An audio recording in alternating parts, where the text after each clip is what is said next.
Berdoa sebelum memasak dan memasak dengan hati.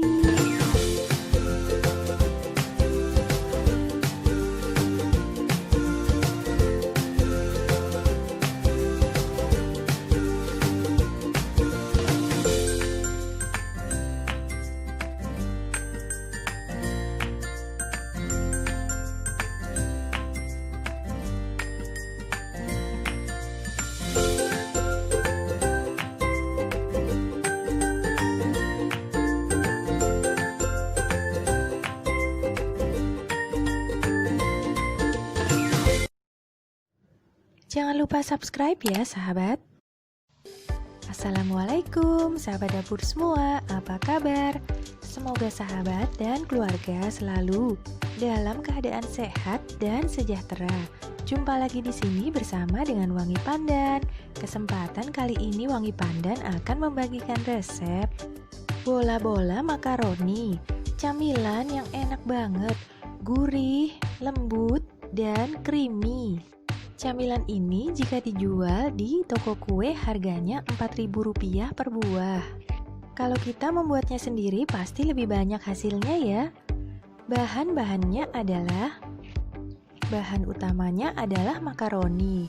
Siapkan makaroni sebanyak 100 gram atau setengah kotak seperti ini ya. Sosis secukupnya. Setengah siung bawang bombay yang akan kita rajang halus, buah pala atau ini hanya opsional ya, kemudian 5 sendok makan keju parut, 2 sendok makan tepung terigu,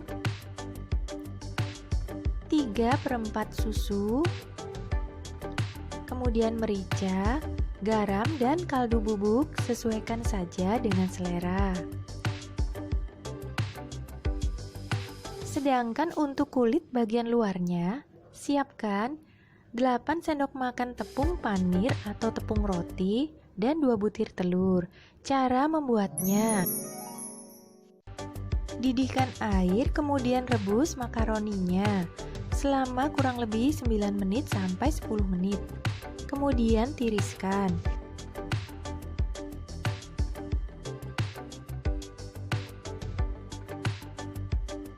Setelah itu rajang bawang bombaynya. Kemudian kita iris halus atau kita cincang ya.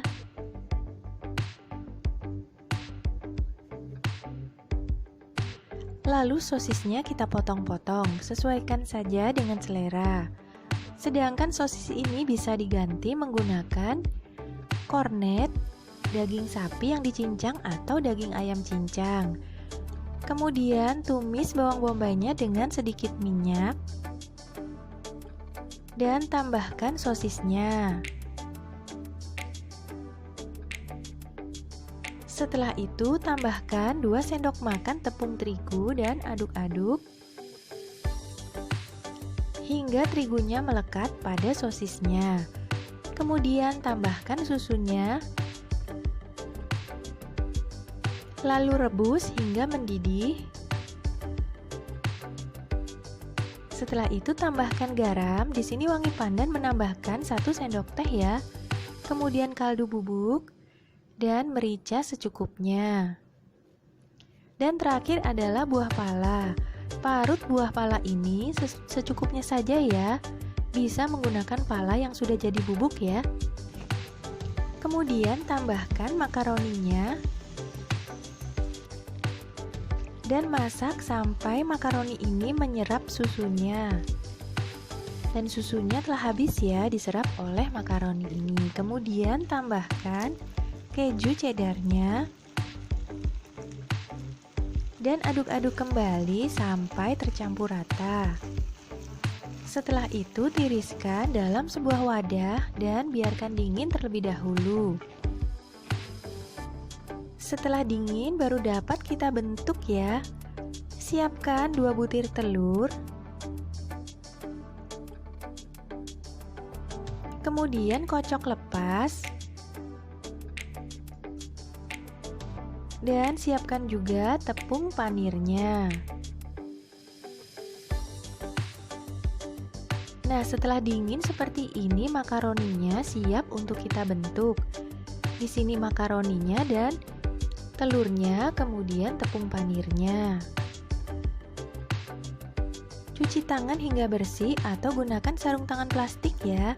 Kemudian ambil adonan makaroni ini dan bentuk bulat seperti bola.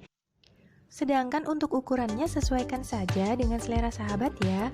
Jangan lupa untuk ditekan-tekan agar makaroni ini padat ya, karena bagian dalam dari makaroni ini berlubang. Kemudian gulingkan dalam telur, lalu gulingkan dalam tepung panir, sambil dibolak-balik dan gulingkan kembali ke telurnya, kemudian terakhir baru ke tepung panirnya. Jadi 2 kali ya. Nah, seperti ini ya, kemudian sisihkan. Lakukan hingga seluruh adonan makaroni ini habis dan terbentuk menjadi bola-bola kecil. Untuk ukuran bolanya sesuaikan saja dengan selera. Semakin kecil bolanya, hasilnya semakin banyak ya. Nah, bagi sahabat yang belum subscribe channel ini, bantu Wangi Pandan ya untuk membangun channel ini dengan cara subscribe. Karena subscribe itu gratis selama-lamanya. Jadi jangan khawatir ya. Dan jangan lupa tekan tombol like dan tombol loncengnya. Nah, seperti ini ya setelah hasilnya jadi. Kemudian yang telah terbentuk ini kita lingkari kembali dan kita haluskan permukaannya hingga halus seperti ini ya. Sambil diputar-putar menggunakan telapak tangan. Jika kita tidak menghaluskan adonan ini, maka bentuknya akan tidak berbentuk ya, atau bergerindil gitu loh sahabat. Kalau halus gini lebih bagus ya. Jika sahabat tidak menggunakan sarung tangan, sebaiknya tangan diolesi menggunakan minyak ya, agar tidak lengket. Kemudian tutup adonan ini menggunakan plastik dan simpan dulu di dalam kulkas selama kurang lebih 30 menit agar pada saat digoreng tidak meletus atau pecah ya sahabat. Jadi wajib harus dimasukkan ke dalam kulkas terlebih dahulu. Kemudian goreng adonan ini atau bola-bola ini dengan minyak yang secukupnya atau terendam ya, seperti deep fry. Dan gunakan api yang sedang. Setelah bola-bolanya berwarna kecoklatan seperti ini, siap untuk ditiriskan. Dan bola-bola ini sangat enak disajikan bersama dengan saus atau mayones kesayangan sahabat. Nah sahabat, terima kasih banyak telah menyaksikan video ini. Semoga resep ini bermanfaat dan sampai jumpa.